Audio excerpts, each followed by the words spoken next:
Good afternoon. I want to thank everyone for coming to this very important meeting of the City Council as we do the people's work.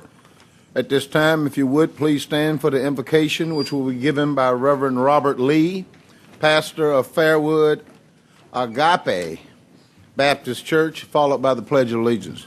Pastor. Let us pray. Father, make your presence known among us tonight as we accomplish the business of the Portsmouth family. We ask your blessings upon our leaders, our staff, our employees, our citizens, and we pray that everything that's said and done here tonight be pleasing in your sight. In Jesus' name we pray. Amen. Amen.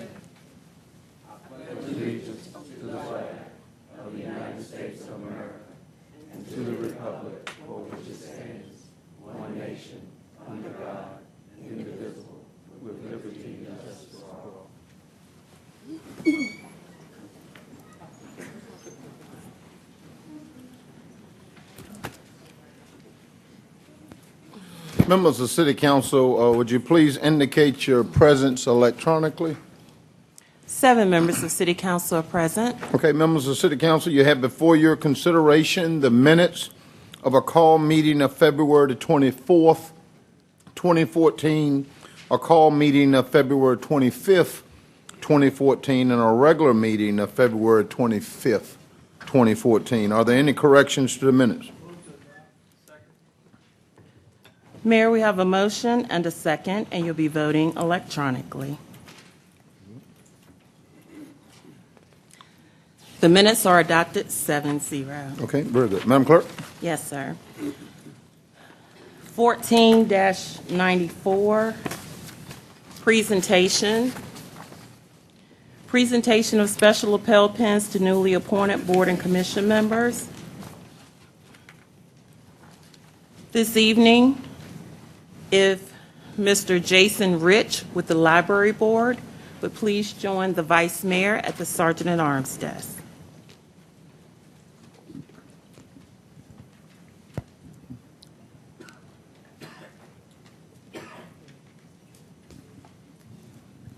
You're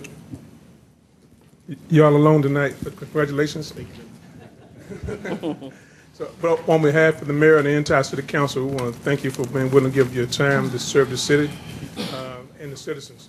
You know, the library board is an important one to us. It's one that's near and dear to the schools and to our children. So that's an important position for all of us, for us on council. Would you like to have a few words to say to the public and to the council? Sure. I'd first like to thank the council, mayor, vice mayor. Thank you for this opportunity to serve the citizens of Portsmouth. I just wanted to, give you the affirmation of my devotion to this city, and that I will do my best, the utmost, to serve the library board in this city. Thank you. Very good. Thank you very much, and congratulations. And on behalf of the council, we want to say to the citizens in the audience and those watching at home that we still have vacancies on various boards and commissions. Please feel free to go to the website. You can actually apply online now. And if you don't have that kind of access, you can call the clerk's office, and they'll be glad to assist you with the application. Thank you very much. Thank you, Vice Mayor. Very good. Madam Clerk? Yes, sir.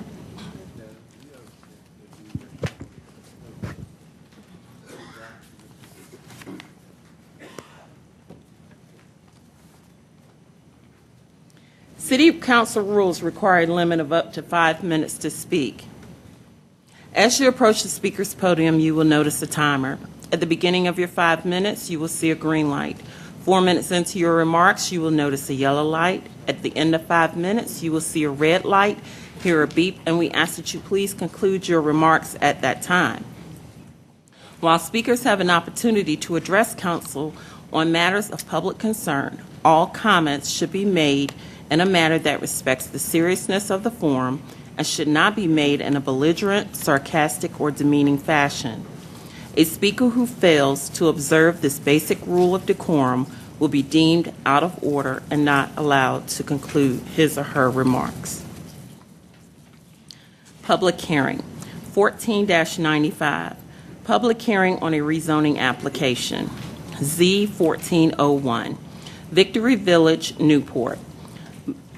Melissa Venable of Land Planning Solutions is requesting to rezone 31.39 acres at 409 McLean Street from RAC Regional Activity Center to NMUK Neighborhood Mixed Use Conditional in order to construct an assisted living facility on a portion of the property. The property is owned by the City of Portsmouth Economic Development Authority and is designated in a comprehensive plan future land use map for mixed residential. Vision principle, a robust economy for working men and women, electronic roll call, and the applicant is available if council should have questions. Okay. Sir? Mr. Mayor, members of City Council, my name is Jonathan Hartley, Planning Administrator in the City Planning Department. The request before you tonight is to rezone a little over 31 acres from Regional Activity Center to Neighborhood Mixed Use, or NMU, with proffered conditions, and those conditions are in your packet.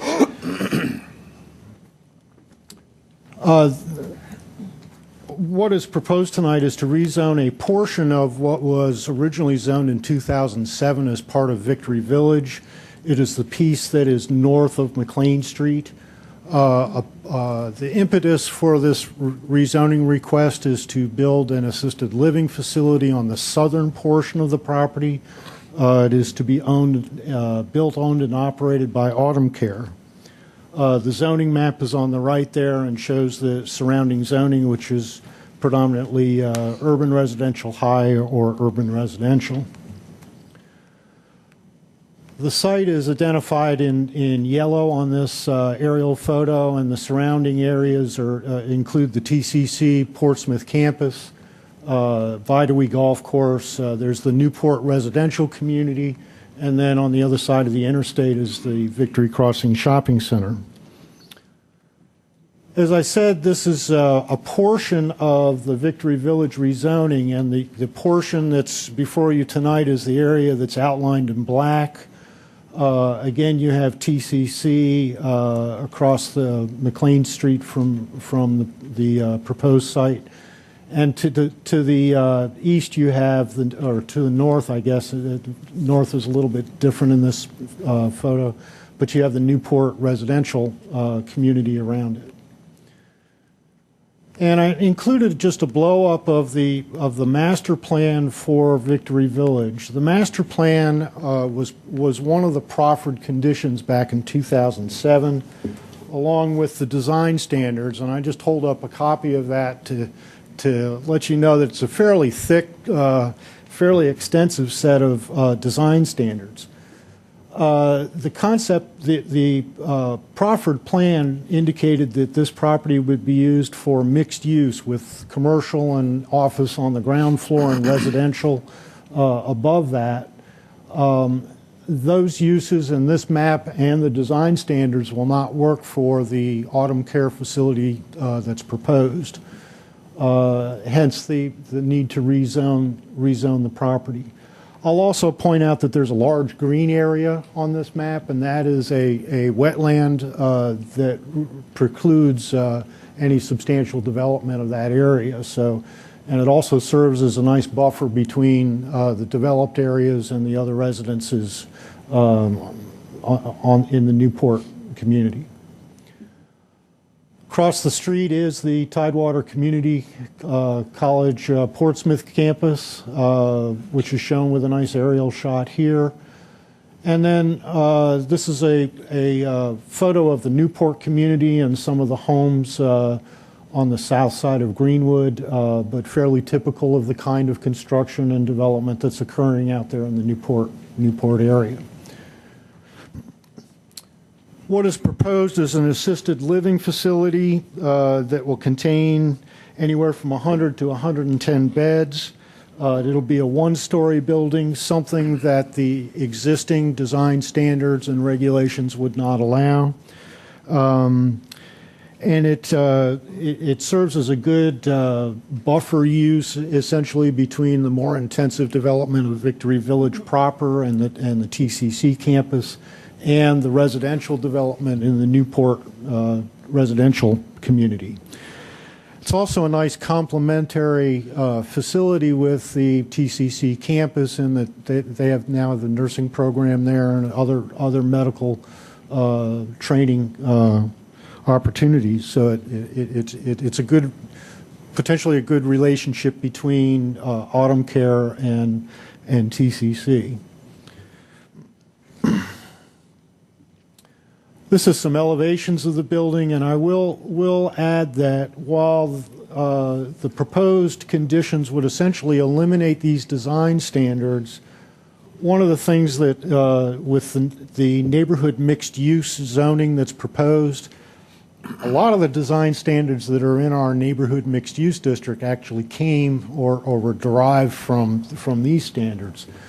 So there's no lack of design standards that will apply to the development of the property or to this project. And as I said, you have a copy of those, some basic design standards as well as the concept plans in your packet. The Planning Commission considered this item at their meeting at February 4th and recommended approval 6-0 with the proffered conditions. And as indicated, Ms. Venable is here from Land Planning Solutions to answer any questions that you may have. There also representatives from the Economic Development Department as well as the development team. So at this point, I'll try to answer any questions that you have, and otherwise I'll let you proceed with your public hearing. Well, let me ask, staff recommendations. Staff recommends approval Okay. with the proffered conditions. With the proper, okay. Mr. Chair. Thank you, Mayor. Mr. Hartley, did you get any comments back from the community? We have not received any comments from the community. At the Planning Commission meeting, the pastor for the church that is behind this property attended the public hearing, but did not comment and was essentially in favor of the project. Okay, and TCC didn't comment either? No comments from TCC. Okay, thank you. Okay, any other questions? Thank you, sir. Thank you. Well done. Ladies and gentlemen, this is a public hearing on item Z14-01. At this time, if there's anyone in the audience that would like to speak but did not have an opportunity to register, please come forward, give your name and address, and you will have up to 5 minutes to speak on item Z14-01. Members of City Council, this public hearing is closed. Move adoption. Mayor, we have a motion and a second, and you'll be voting electronically. This item is approved 7-0. Excuse me. City Manager's Report 14-96, adoption of an ordinance accepting a grant in the amount of $2,000 from the Virginia E911 Services Board and appropriating said amount in the FY 2013-14 Grants Fund for use by the Police Department for the Wallace E911 PSAP Education Program, Vision Principle, Efficient Responsive Government, electronic roll call, and I have no registered speakers. Mayor, we have a motion and a second, and you'll be voting electronically.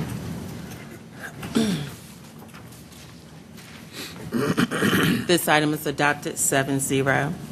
14-97, adoption of an ordinance accepting a touring assistance grant in the amount of $1,550 from the Virginia Commission for the Arts and a grant in the amount of $1,550 from the Thompson Family Foundation of Minnesota and appropriating $3,100 in the FY 2013-14 Grants Fund for use by the Portsmouth Museums to fund musical performances at the Portsmouth Art and Cultural Center, Vision Principle, Lifelong Learning Community, electronic roll call, and I have no registered speakers.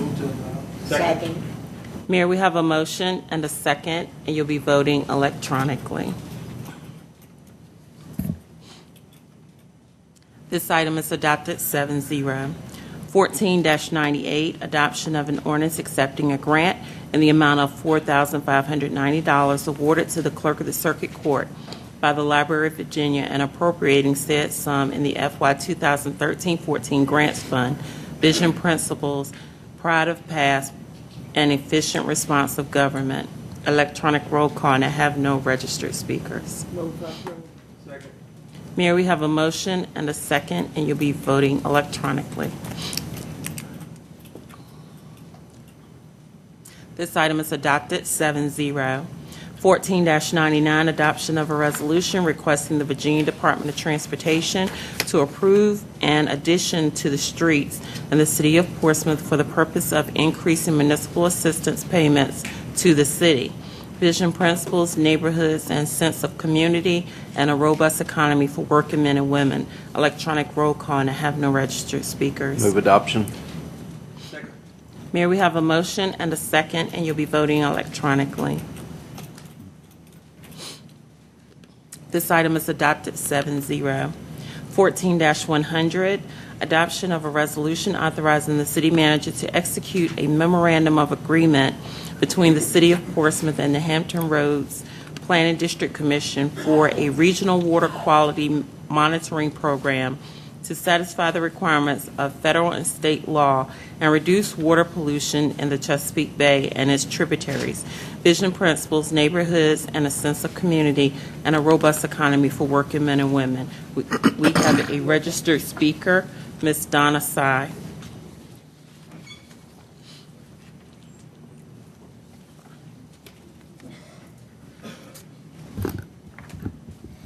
Good evening.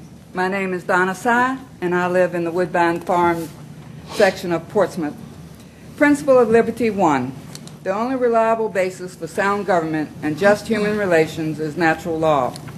The definition of natural law is a rule or body of rules of conduct inherent within human nature and essential to or ethically binding upon human society derived from nature, right reason, and religion. The Virginia Constitution reads in Article 1, the Bill of Rights, a declaration of rights made by the good people of Virginia in the exercise of their sovereign powers, which rights do pertain to them and their posterity as the basis and foundation of government. In Section 1, Equality and Rights of Men reads that all men are by nature equally free and independent and have certain inherent rights, of which, when they enter into a state of society, they cannot by any compact deprive or divest their posterity, namely the enjoyment of life and liberty, with the means of acquiring and possessing property and pursuing and obtaining happiness and safety. In Section 2, People, the source of power reads that all power is vested in and consequently derived from the people, that magistrates are their trustees and servants and at all times amenable to them. In Section 3, Government instituted for common benefit reads that government is or ought to be instituted for the common benefit, protection, and security of the people, nation, or community, of all the various modes and forms of government that is best, which is capable of producing the greatest degree of happiness and safety, and is most effectually secured against the dangers of maladministration, and whenever any government shall be found inadequate or contrary to these purposes, a majority of the community has an unquestionable right that cannot be taken away and cannot be undone to reform, alter, or abolish it in such manner as shall be judged most conducive to the public good. In Section 6, free election consent of the governed reads that all elections ought to be free and that all men having sufficient evidence of permanent common interest with and attachment to the community have the right of voting and cannot be taxed or deprived of or damaged in their property for public use without their own consent or that of their representatives duly elected, or bound by any law to which they have not in like manner assented for the public good.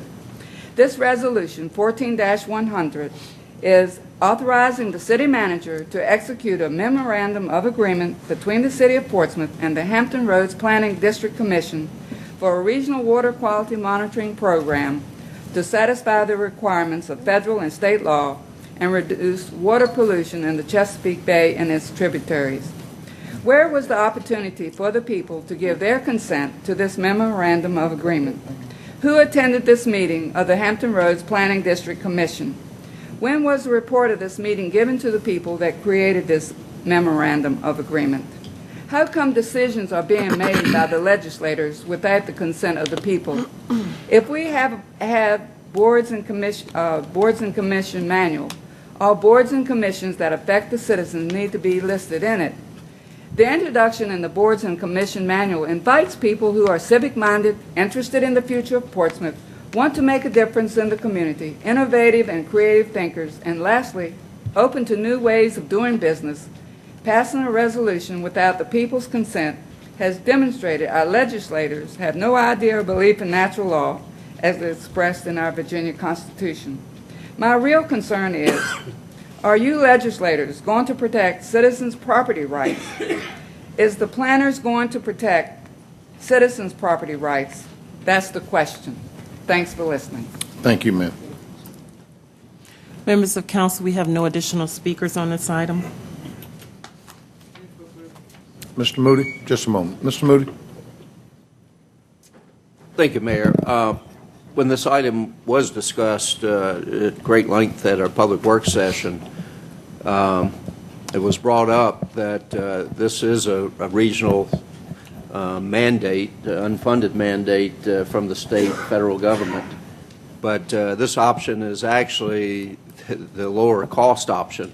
And I'd like to ask the city manager if he might shed some light on how much this will, in actuality, save citizens. And my other question, during that public works session, I'd requested that a potential rate increase chart, which was quite lengthy and provided to council some time ago, be provided for our citizens. I don't see that online yet, Mr. Manager. Hopefully that's in the works. I think citizens should know what's in store with the approval of this mandate. Mr. Manager. Thank you, sir. There are two issues. One, the one that you're talking about is the Hampton Roads Sanitation District and the load that it puts on through the sewer system. And we did that posting. It may be hard to get to. We posted it, but we'll check the link because we had to downside. Yes, sir. Yeah, but we'll check that out. On this one, this is the storm water, and it will save us $415,000 just by participating on this in a regional basis. And that's not too shabby. I mean, that's approaching 1 penny on the tax rate. And the Hampton Roads Planning District Commission is a public body. Their meetings are all public. They post their agenda. So there was plenty of public notice about this. And the region came together and it said this is one of those cases where you're right, it is a federal mandate that we have to pick up that is cheaper for us all to work together than to work individually. Thank you, sir. Thank you, sir. Well done. Thank you. Madam Clerk. I think We have a motion. We're in need of a second. Second. And you're voting electronically.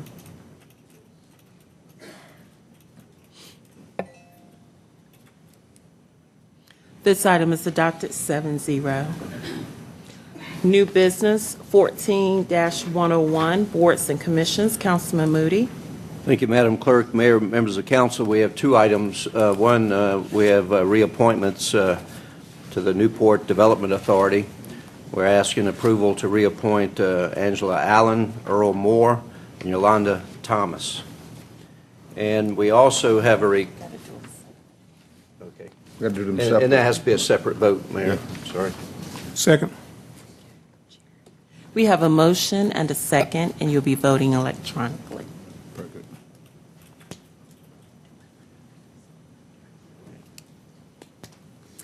And the boards and commissions are adopted 7-0. Very good. 14-102, items submitted by council members. Okay, let's first do Mr. Moody. Thank you, Mayor. The Hampton Roads Resource Conservation Development Council, that board adopted a resolution to disband their organization. And this is a regional thing. In fact, Portsmouth is the last city to to adopt the resolution to do exactly that.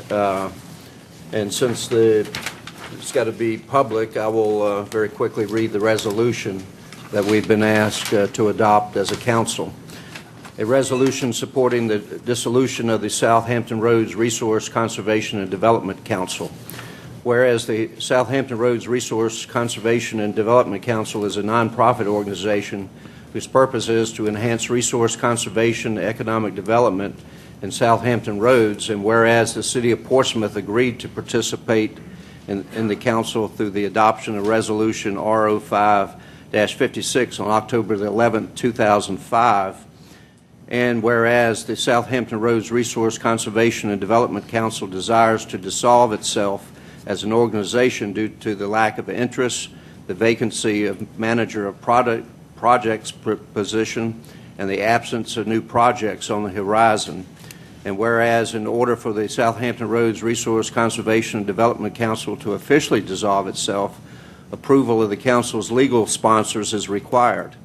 And whereas at the September 17, 2013 meeting of the Southampton Roads Resource Conservation and Development Council, the members voted to dissolve the organization. And whereas the City of Portsmouth City Council has been requested to support the proposed dissolution by adoption of a resolution to that effect. Now, therefore, be it resolved by the City Council, City of Portsmouth, Virginia, that it supports and approves the dissolution of the Southampton Roads Resource Conservation and Development Council.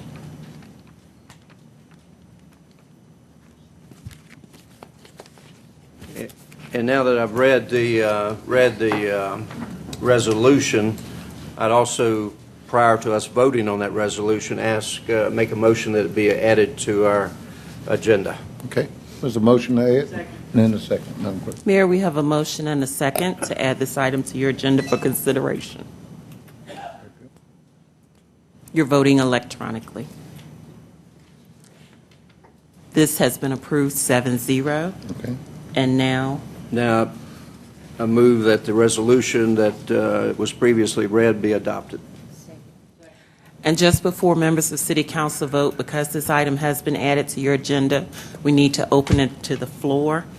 Ladies and gentlemen, this item was not previously advertised as an item for Council's agenda. Therefore, you have an opportunity, if you would like, to come forward and speak on the proposed resolution supporting the dissolution of the Southampton Roads Resource Conservation and Development Council, and you will have up to 5 minutes to speak on this item. Members of Council, we have no speakers. You're voting electronically. This item is adopted 7-0. Very good. Mayor. Thank you. Let me first of all congratulate and thank the Wilson Ward Civic League for an event yesterday that took place that showed a sense of pride and community and its members. For most of you that know, we have one of our dear friends who has been a regular attendee at council meetings, has served on boards and commissions in this city for countless years, the past president of the Wilson Ward Civic League, and James Overton. And he's over at Norfolk Centera General Hospital waiting a heart transplant. And the community leaders there decided to do a fundraiser / gathering of support for James, which we thought was phenomenal. The council attended yesterday. We had to leave to be here at 6 o'clock, but from all accounts, I understand it went extremely well. The community came out. The church was very supportive. His own church, Grove Baptist Church, and I'm sure we'll probably hear something about that later. But it really does your heart well to see, again, the community coming together and rallying behind people and causes and things that affect all of us. And someone like James has played an instrumental role and probably educating and helped most of us in here about process-wise how to get things done in the city and how to go about doing it in such a way that your end result is it gets done and you're not in a lot of bickering and things like that. And he's been an ambassador to that kind of approach, and it's a rarity today for citizens with that kind of involvement and that kind of knowledge. And I don't think he's ever told us no on any board or commission that we've asked him to serve on. So, again, to the Wilson Ward Civic League, the president, and all of the members that came out and the churches that gave him involved, I want to congratulate you. We just had a meeting in our work session talking about our new department that we launched this year, our DNA, the Department of Neighborhood Advancement, and talking about that very issue with feedback and trying to get the communities back to where we were, and that's extremely vital. And things like what went on yesterday, and it's not just there in Wilson Ward; it's all over our city. But it's not to where we'd like it to be. I don't think any of us are proud throughout this nation. And I think the manager, you want to give us a recap on your bowling alone? That was a very good analogy. I mean, and it hits home not only to Portsmouth, but nationwide about our character and what we feel about where we live and this sense of place we have. Mr. Manager. Yes, sir. We're very much concerned about civic engagement and having citizens involved in their community, with each other, and with the local government. And that's really going against the national trend. A very smart social scientist at Harvard University has studied this trend of America becoming more individualistic, and in fact did a book called Bowling Alone. Instead of bowling with a team, you bowl alone. Instead of being a joiner, you go separate. And that social scientist is Robert Putnam. And I really hope that our community can be an exception to that trend. Right. And it's people like James who makes it true for us. Absolutely. Thank you. And again, our city is made up of a huge diversity of neighborhoods, old, new, stable, unstable. But we've got them all here, and it is about our people. And for something like that to be trending in that direction in a city like Portsmouth, where I think it's our greatest strength lies within our diversity and how we're in a position to set the tone for not only this region, but for the nation, because we are one of the most diverse cities here in Hampton Roads, and how we process and get things done and respect each other and also have that sense of community and sense of neighborhood. I think our assessor last meeting talked about some of the engagements that they're doing in the assessment side, and how we want to make sure we get out in the neighborhoods and talk, and not just on a fact-finding mission, but also on a getting to know people personally and getting to talk to neighbors and making sure that we're engaged, because it is a two-way street. So again, Wilson Ward, thank you for that, and it was well done. Secondly, I've got two birthdays. I feel like Willard Scott. This weekend, I attended a 100th birthday celebration at New Mount Sinai Baptist Church in Portsmouth for Miss Ida Vine. Miss Ida Vine and her family showed up, and it was wall to wall. Miss Ida Vine came in. She started singing, "This Is My Story." She was very alert and went on throughout the course of the day and the evening talking and engaging in all of her great grandkids. And it was it was quite an event.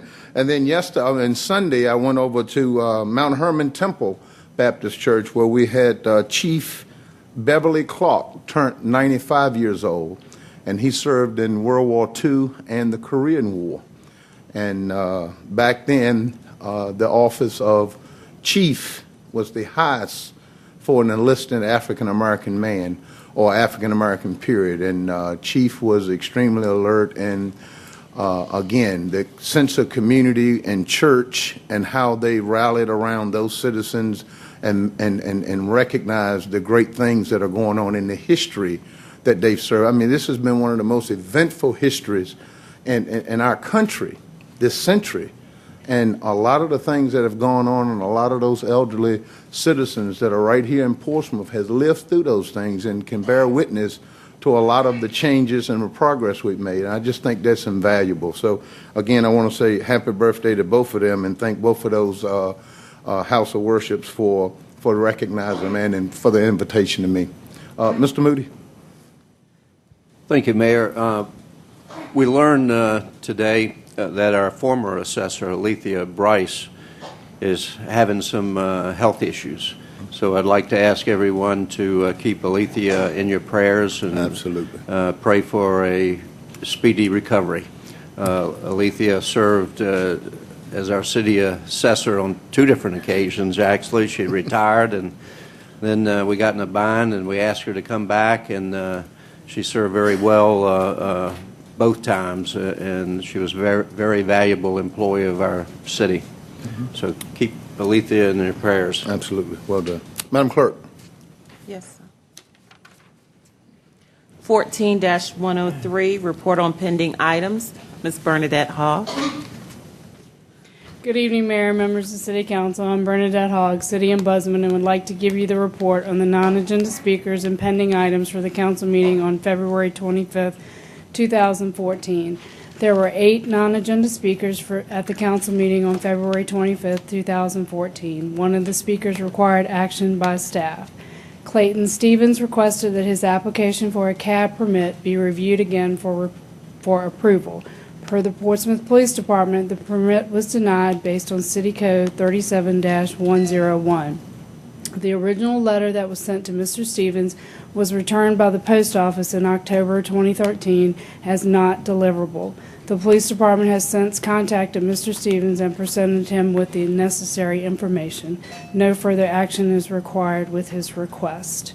That ends my report, but I have some civic engagement. Please. We have Coffee Talk coming up tomorrow at Station 7, which is 3901 Winchester Drive, from 5:30 p.m. to 7:30 p.m.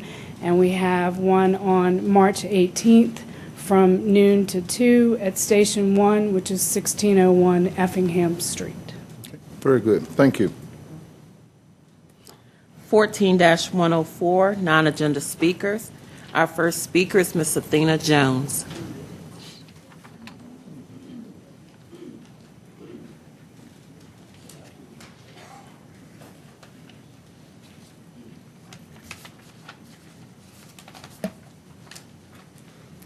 Good morning, City Council. My name is Athena Jones. I'm here tonight to speak on the behavioral health care facility that is being currently built in front of our home. I would like to address some additional concerns.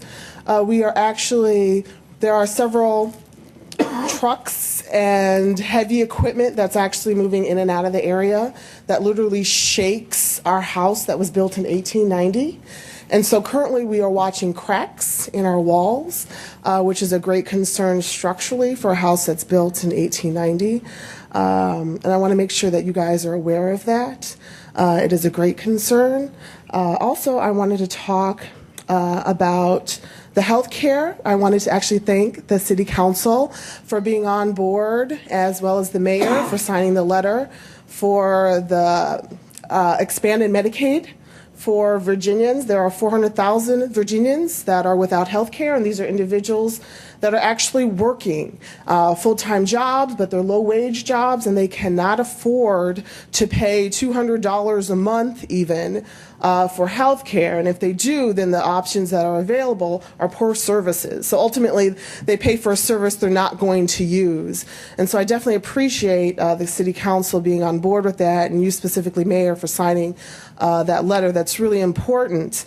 Actually, this Saturday, we are going to be leaving to go to Richmond because our delegate for the City of Portsmouth said that no one from Portsmouth had spoke on their behalf or spoke in favor of this, of Virginians having this expanded Medicaid. And I'd like to put on record that Athena Janine Jones went to Richmond and specifically spoke to his legislative assistant about this very issue.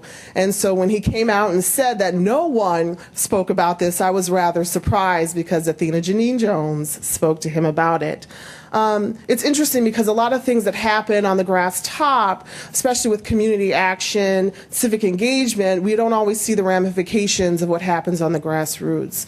And so one of the things that I was going to talk about also was that some of the things I work with in the community was the Portsmouth Special Olympics, which has always been near and dear to my heart. It's a great program. I encourage many people who want to volunteer, who want to be a part of this great association, to go ahead and be a part of it. But one of the concerns that was brought to my attention was that recently one of the community centers were closed, which caused the Portsmouth, one of the first times that they were not able to have basketball this season.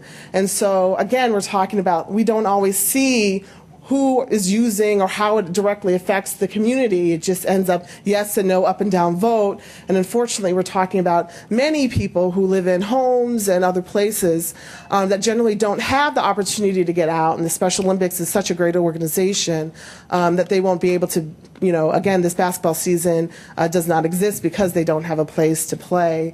I just want to encourage you again that what you guys continue to do is very important. People continue to come down here because there are concerns on the grass bottom and the grassroots of the issue. I talked about my home that I live in. We're talking about cracks of a $10.4 million building, 490 feet away from a high school with a 75% graduation rate. And continuing on that list, there are cracks now in our walls. And so, again, grass tops issues, up and down votes for things that are happening. Then we want to you as community council members want to move things forward, but it directly impacts the community on the grassroots. I just want to continue to thank you and encourage you to do the right thing. I mean, ultimately, we don't always agree and we don't see eye to eye, but there's an important thing going on here in the city of Portsmouth, and sometimes it feels as if we're struggling, and we don't want to have to continue to struggle. We want to be as well known as Virginia Beach or Norfolk, but in order to do that, the community and the community council members that are elected have to be on the same page, and then we'll be able to fight and move together. And hopefully 2015 will be a lot better.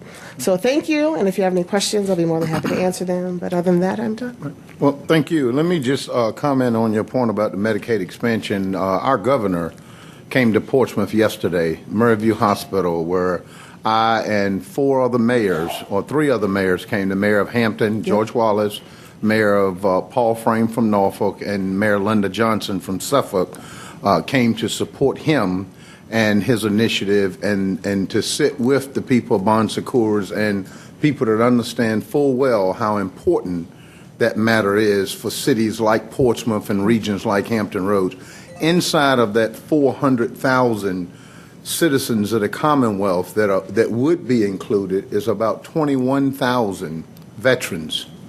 And I think there was an article in the paper the other day that hit home on that issue. But again, it is an uphill fight. There are people dug in on both corners and not really looking at, and as the governor put it yesterday, the business side of this, because we're paying these dollars, whether they come back here or not, and if we don't take on this issue and expand Medicaid, those credits will go to other states and help other people. And so it's foolish for us not to do that, but I thought the governor did an outstanding job.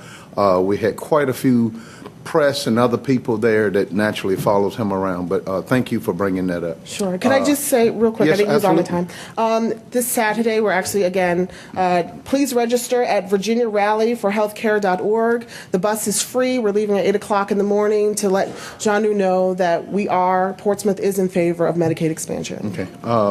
Vice Mayor Cherry. Thank you, Mayor. Thank you, Mrs. Jones. I just want to let you know, someone from the staff is going to see you tonight so they can take a look at the cracks you're talking about in your home. Oh, I appreciate that. So before you leave tonight, Minister Joseph right there, we'll see her tonight. Appreciate it. Thank you so much. Councilman Moody. Thank you, Mayor. The other thing that you mentioned, Ms. Jones, was that the Special Olympics basketball team, due to not having a facility to practice in, they don't have a team.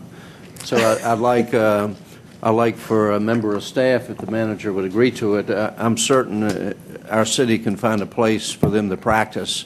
I know we're working with the schools now to try to get some gyms opened up, but if you would share those details with the staff member, hopefully we can find a court for them to practice on. That would be great. Thank you so much. Ms. Simmons? Hey, you got us all going tonight. I was going to reiterate what the Vice Mayor said about if you have a concern seriously about cracks in your walls, we can't fix it. Sure. But a staff member should. But I'm going to take this opportunity because we had this conversation in the work session to tell all citizens that if you have an issue with the city, we have a citizens concern telephone number that you can call 24 hours a day and leave a message about anything, cracks in your walls, trash, schools, police, fire, whatever it may be, which is 393-8008. And it's answered 24 hours a day, at least by a machine in the middle of the night. So everybody should always call that number as a first line of defense. Thank It's you. good to know. Thank you so much. Yes, ma'am. Our next speaker is Ms. Frances Jones.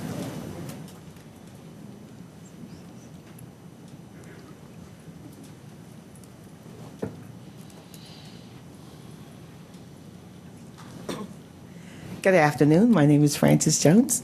I reside at 600 Yorktown Avenue in the city of Portsmouth, here in Virginia. Good afternoon once again. Well, I'm here again. Praise the Lord. I was debating whether or not I should come or not, and I said, well, I think you should go. Well, anyway, yeah, there's cracks in the wall, but hey, it's nothing God can't fix. But anyway, I'm here because when I leave here, I have a group of military retirees at work, and we discuss what's going on, what goes on here. And I said, you know, one thing, they're building this building right across from my home, and I said, okay. And they said, you know, one thing, that building is going to generate revenue. But they said, you know, one thing about those kids, those kids are not generating revenue. And I thought that was kind of interesting when they said that. And I'm going, out of whose eyes are they looking at? And I began to think a little bit more. Because our children in the city of Portsmouth, out of 19 schools, we have a total of 10 of them is not accredited. Where is the education for our kids? And I thought, and I'm going, wait a minute. We have to do better by our children. Now, when my kids went to school, they went to school in Rome, New York.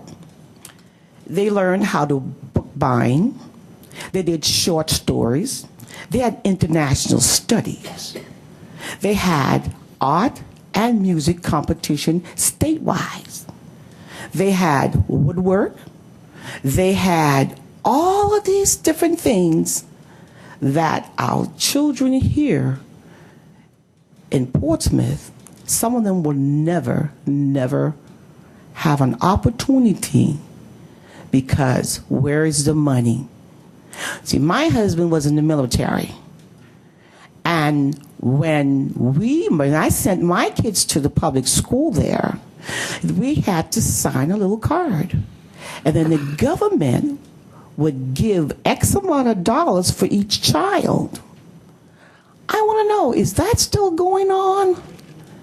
And if it is, why are our school system here in the city of Portsmouth so shabby? And when I say shabby, I mean shabby.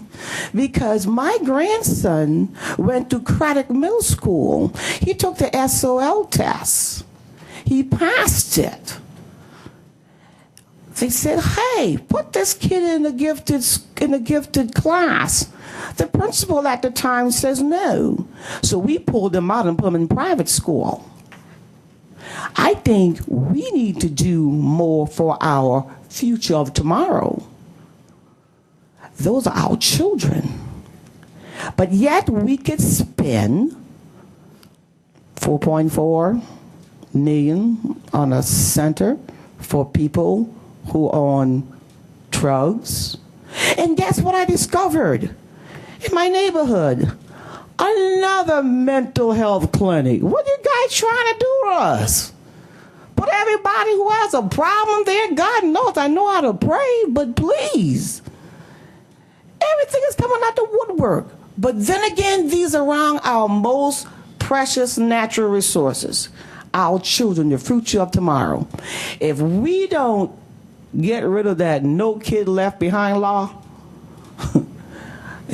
this world, Portsmouth, is going to be in a bad condition. We need to do better for our children. Does anybody get that? Our children, you know, we have old people, young people, but the children. Does anybody understand? The children, the center, don't worry about getting a center. The mayor says a center for $5 million. Y'all knock it down, but you're building a cotton picking center for drug addicts to come in and out the neighborhood. You know, I don't understand this. You guys going to have to explain something to me, because right now, Portsmouth is not. You're doing one on one hand, but you're killing our children. Thank you, Ms. Jones.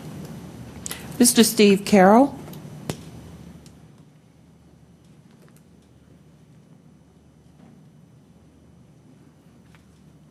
Evening, members of council. Steve Carroll, 3112 River Ridge Drive.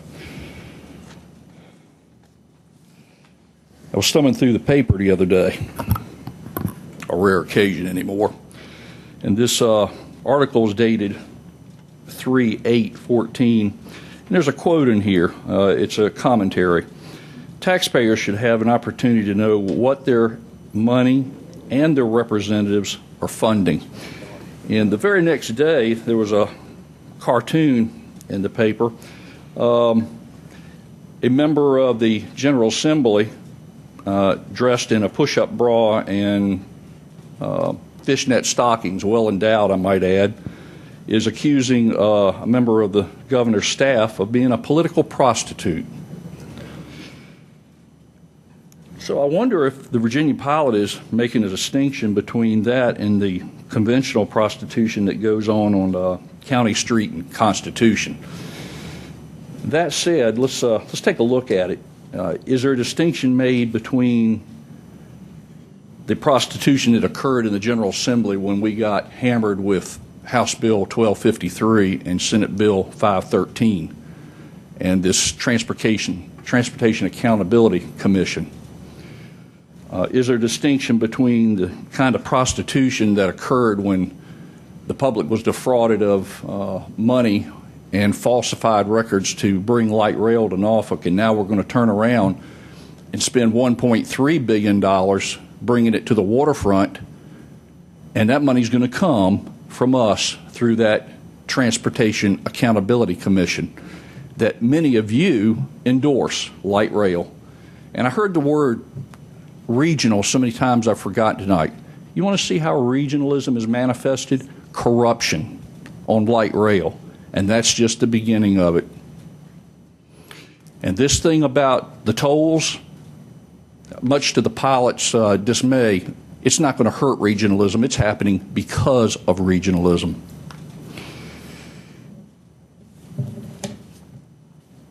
I wonder if prostitution is manifested in the way our news media covers the tolls and the way it's going to impact us. This is an article that appeared in the Daily Press last Friday. Dwight Farmer saying that he's going to be swimming in an unprecedented amount of money, $25 billion over the next 30 years, not including the $28 million we're going to get shellacked with the Midtown Tunnel. I didn't see this in the Virginian pilot. Maybe they stuck it next to the lost pet section and I forgot to look there.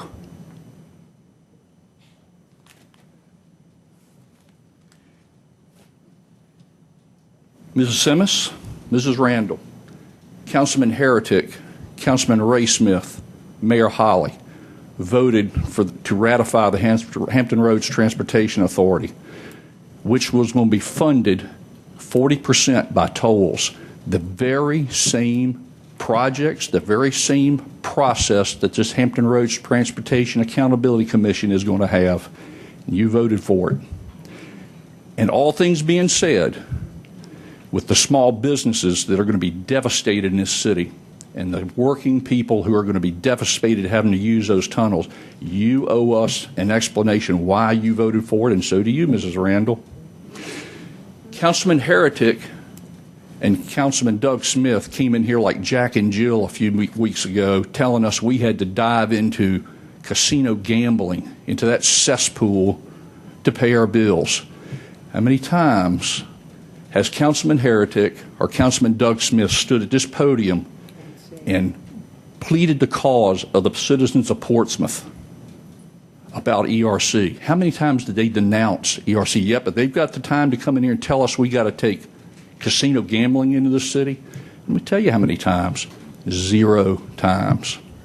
You might want to add, Mrs. Simmons, also what kind of occupation Mr. Smith has, what he does for a living, and the fact that he had to recuse himself from voting on the Hampton Roads Transportation Authority. I've asked this city council a number of questions. The article in the paper where Connaughton said that the city manager of Norfolk and Portsmouth agreed to a toll of $2.86, I believe it was. I asked you if it was true. You wouldn't answer. Thank you, sir. Madam Clerk. Our next speaker is Ms. Elvira Johnson.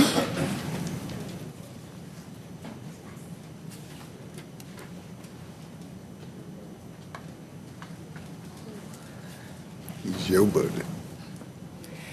Good afternoon, Mr. Mayor and Council, citizens of Portsmouth. If I look like and sound like I'm tired, I am. I want to, on behalf of Mr. James and Ms. Benet Overton, I want to thank all of the citizens of Portsmouth, this entire council that came out in support of the benefit that we raised. I don't know exactly how much, but we're at $12,000 and counting right now for James and his wife. It's a much needed cause, and Wilson Ward, I got to thank them as well. Grove Baptist, they come in with a big old check. We can't say enough thank you for that.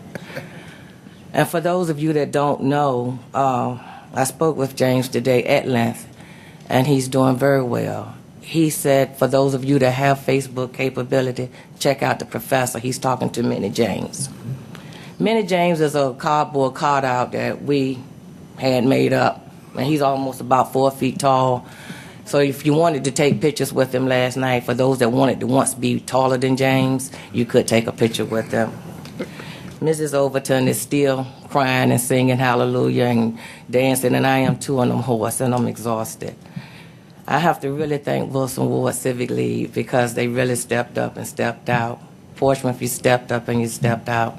We can disagree on so many things, but we got to all agree that we love James.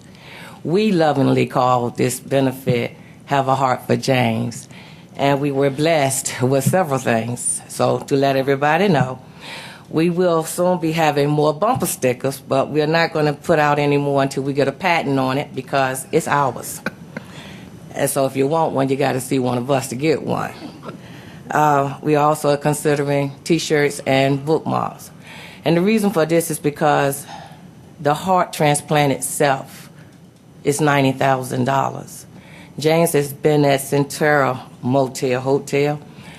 Oh, we're going into month number 3 now. This is 24/7, and the cost steadily rising. So any amount of money that we get for him and his wife, it helps soothe that out-of-pocket expense is a killer. It really is. I was thinking today I was going to come up here and lay y'all out about my multicultural son. I really was. I really want to get on y'all about that, but you've been so nice to me. I ain't going to get you too bad, but I want you to know the smoke screen is not working, okay? I love the playground equipment out in Douglas Park and over there in Brighton, and I did speak with Miss Thorne, and she told me she's still working on it. She's trying to get the bugs out. Me too. 30 years later, I'm still trying to get the bugs out. I want that center. And I do know I made a promise to y'all. I'm working on getting these churn in here, and we're going to work on you, Mr. Moody, real good. Really. I'm going to get on your last nerve. You too, Mr. Page Chair. But when James and I were talking today, I told him I found something. and it was called the Wilson Ward Community Promise Vision. I'm going to read it because I don't know it by heart. More of our youth are becoming involved in crimes today than in years past.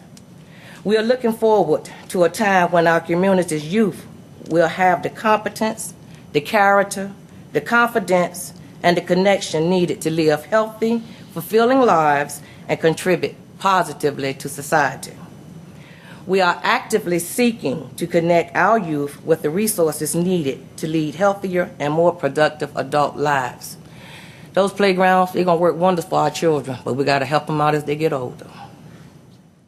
It is our mission to encourage and support more local action by individuals, families, community-based institutions, the faith community, our schools, and government to connect in ever-increasing numbers with the youth in our community. The 5 basic promises of America's Promise are our promise to our youth from this day forward. We are working to provide, number 1, an ongoing relationship with a caring adult. Number 2, a safe place. Number 3, a healthy start. Number 4, a marketable skill through effective education. And number 5, an opportunity to give back through community service. It is the goal of the Wilson Ward Community Promise to reach each and every child in our community and rebuild that lost bond of trust and love. Our first goal is to establish a safe place for our children with the structured activities and after-school tutoring. That's what we aim to do. Thank you. Thank you. Thank you. Well done. Let me what are you reading from? Is that something dated or is that something you just did? No, this is part of some of our bylaws that we came up with some years back. Okay. So, Thank you. Okay. Well done. And again, good job on the fundraiser yesterday. Madam Clerk? Mr. Mark Godalda-Gietrowski.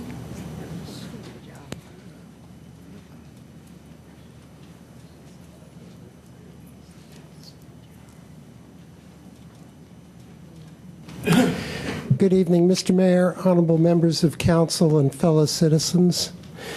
I too would like to speak at the outset about last night's gathering. I want to say that all of you who were in attendance managed to fill your 1-minute speaking time with meaningful comments, and that video is in the process of being assembled. I took it in segments, but I'm getting it assembled through YouTube, and it will be available to James fairly soon. Unlike most of my work, which drags on and on and on, but time is of the essence here.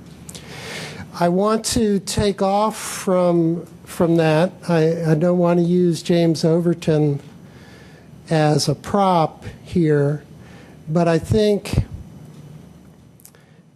his situation is a good jumping off point to talk about our fellow citizens in the Commonwealth who are not as well off as he is in terms of the quality of his health insurance and the quality of his neighbors. There are many people across Virginia who are without resources, who are without communities to support them through very trying medical conditions. And one of the things that inspired me about President Obama's platform when he first ran was that he wanted to bring affordable health care to every citizen of our country. It is incredible to me that in a nation with so many resources, financial and human, that we have allowed a large segment of our population to be without essential care. And at the very bottom of the structure, of the hierarchy, are those of limited means, those who are called the working poor and the poor, people who work as hard as anybody else, but because of circumstances not entirely within their control, find themselves without access to basic care. Now, there's a very selfish reason to want to ensure that everybody has good care, and that is, although we cannot do human experimentation to find cures for deadly diseases, those diseases are daily doing human experimentation themselves. Those viruses, those microbes are working on people, and guess which people they're working on?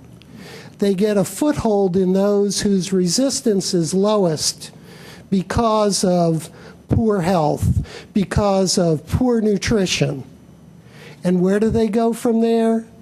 We encounter these folks in our travels across the city, across the country, around the world.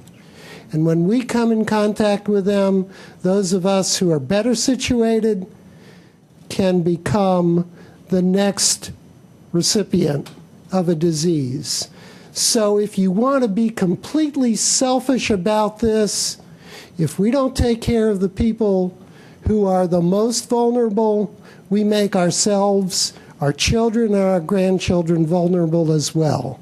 Therefore, my fellow citizens who live in the 79th House of Delegates district, I urge you to put your calls in to Delegate Joannou and say, we need Medicare expansion.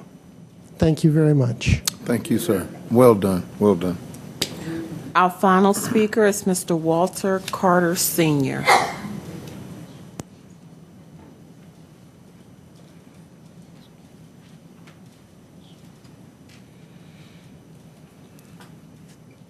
Good evening, Mr. Mayor. Good evening. Vice Mayor, Council. I'm here because of some rules, regulation, and... Excuse me, Mr. Carter, I'm sorry. Can you adjust your microphone, please? Thank you. All right. I have some conditions and an ordinance.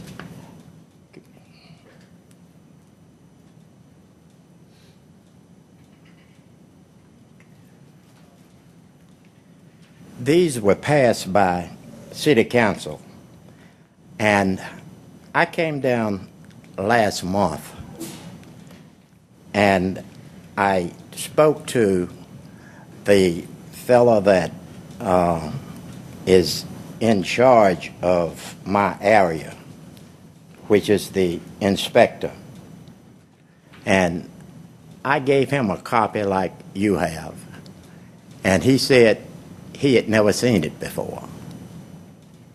Now, my question is this inactive or has it been done away with? And I don't think that it should be inactive, neither done away with. I reside at 1401 Watts Avenue in the Prentice Park section of Portsmouth. And I have had a problem with the garage there on Portsmouth Boulevard just about ever since I've been there. It was the Lamb and Roberts garage when I had my house built. The Mosleys bought it from the Lamb and Roberts. And I had a problem with the Mosleys. That's the reason you have the conditions and the ordinance. They moved to Chesapeake, and they rented it to, can't think of the fellow's name now, and I didn't jot it down, but he is renting it to someone else. And they don't do anything that anyone, decent person, would do. And I hate to say that, but it is true. They do everything contrary to what a person should be doing that wants to live in peace. and I don't have any peace. They, last month, started to opening until 1 o'clock in the morning, knocking and banging.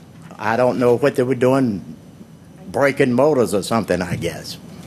But this shouldn't be going on in my neighborhood, yours, or anyone else's.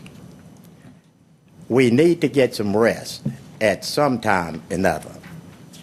But my question to you, is this inactive or is it active? It was done by City Council.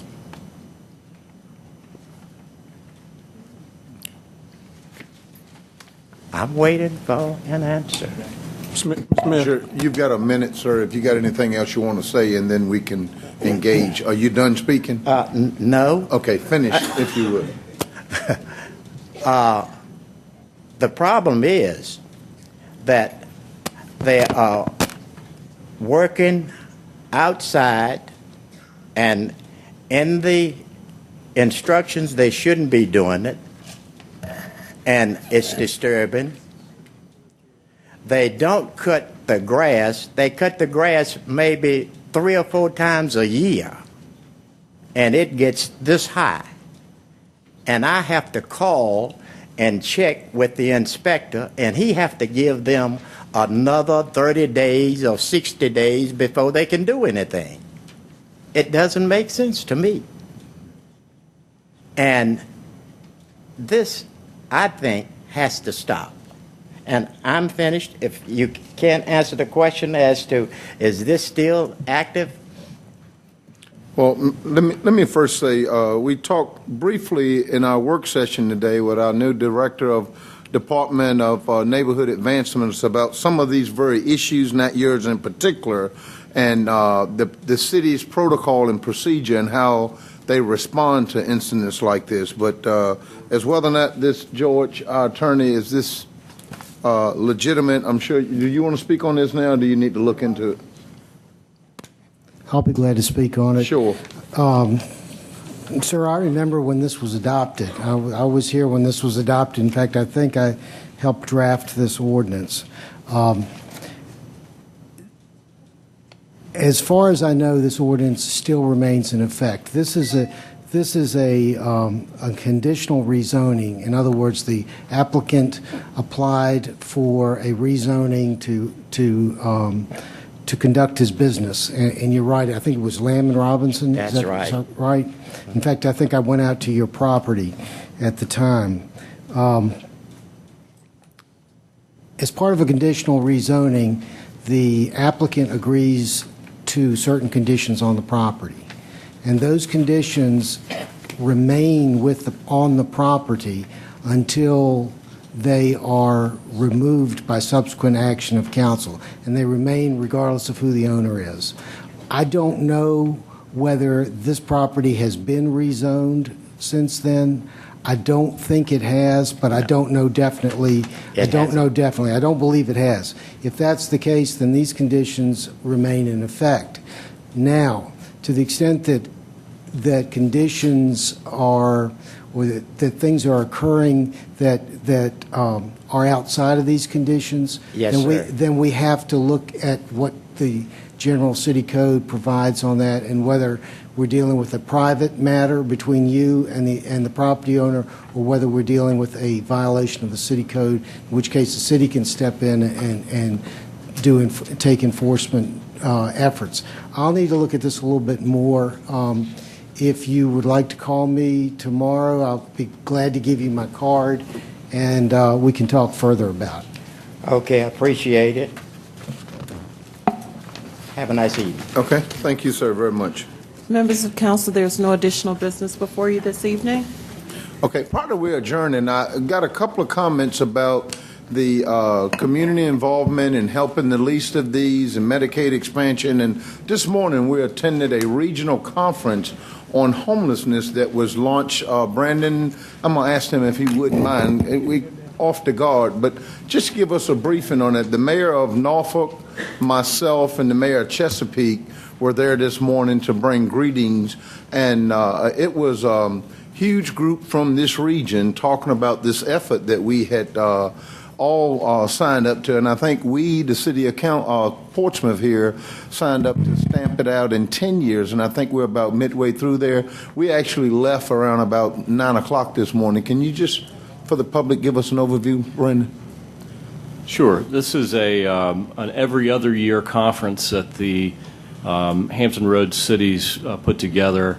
They bring in experts to put on sessions regarding homeless issues with veterans, with the homeless population in the region, bring folks from the state in, and it's pretty much an all-day conference that they do every 2 years. And this was the last one was at ODU 2 years ago. 2 years before that, it was at Virginia Wesleyan, and we certainly appreciated having you and the other mayors there to kick it off with your comments about the importance of it to our community, and that we do tackle it with an overall goal to end it, not just to deal with it, but to end it. Okay, thank you very much. Are there any other comments? Okay, we're adjourned. Good night.